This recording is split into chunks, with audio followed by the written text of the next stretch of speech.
الحمد لله الذي ستر عوراتنا المادية والمعنوية، والحمد لله الذي جعل من فضله على أهل الجنة أن يستر عورتهم بنعمته.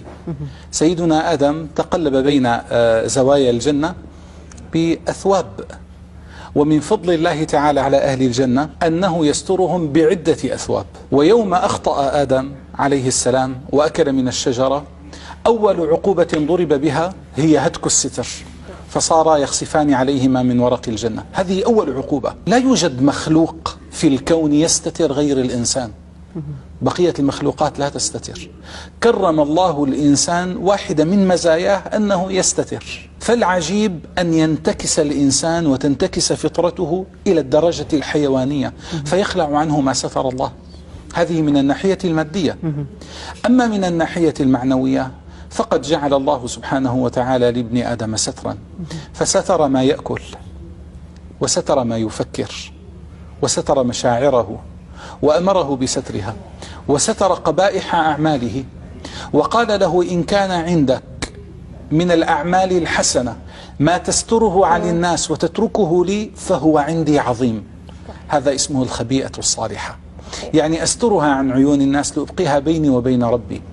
وكذلك الخطيئة أسترها عن أعين الناس حتى تكون بيني وبين ربي. عسى الله سبحانه وتعالى أن يقول لي يوم القيامة: ذنوب سترتها عليك في الدنيا. يوم القيامة يوم يجمعنا الله سبحانه وتعالى حفاة عراة غرلا، نقف ذلك الموقف المهيب 500 عام تدنو الشمس من رؤوس الخلائق، ثم يفتح الله الخزائن وتهب تلك الريح وتطير الصحائف، فمن الناس من يأخذ صحيفته بيمينه ومنهم من بشماله ومنهم من وراء ظهره، ثم نقف بانتظار الحساب. لما يأتي دور العبد إلى مولاه تأتي الملائكة، إما تأخذه معززا مكرما وإما تأخذه بالنواصي والأقدام حتى تلقيه أمام عرش الله. إذا كان العبد من أهل الستر في الدنيا، والله تعالى توعد أن الصفة التي تعامل بها الخلق يعاملك بها الحق.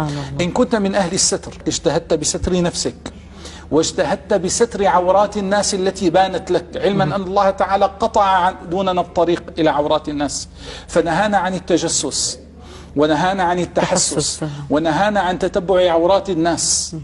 لاحظ، قطع لنا الطريق. طيب، فإن انكشف منها شيء أمرنا الله سبحانه وتعالى بأن لا ننقل هذا الشيء، فلا نغتاب ولا نأخذ هذه المعصية من منطقة الظلام إلى منطقة النور.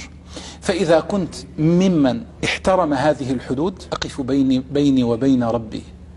أول أمر يصدره الله سبحانه وتعالى: يؤمر بالأكناف فتلقى، لا أحد يرى ما في الداخل. حتى رسول الله صلى الله عليه وسلم، حتى النبي يستأذن ربه أن يكون بيني وبينه، فلا يأذن الله. قمة في الستر. ثم يدنو الله تعالى من العبد يذكره ذنوبه: عبدي تذكر ذنب كذا، تذكر ذنب كذا، تذكر يوم قلت كذا، تذكر يوم فعلت كذا. فيقول له الله تعالى: عبدي ذنوب سترتها عليك في الدنيا واليوم أغفرها لك. أما إذا كان من أهل الفضيحة فأول ما يؤمر به يؤمر في الأكناف فترفع. هذه اسمها فضيحة على رؤوس الأشهاد. على رؤوس الأشهاد سيقول الكلمة التي قالها لزوجته واستحيا أن يقولها أمام أبيه، سيقول تلك الكلمة التي قالها مغضبا لولده سيقولها أمام إخوته وإخوانه، أمام النبي والأولياء والصالحين.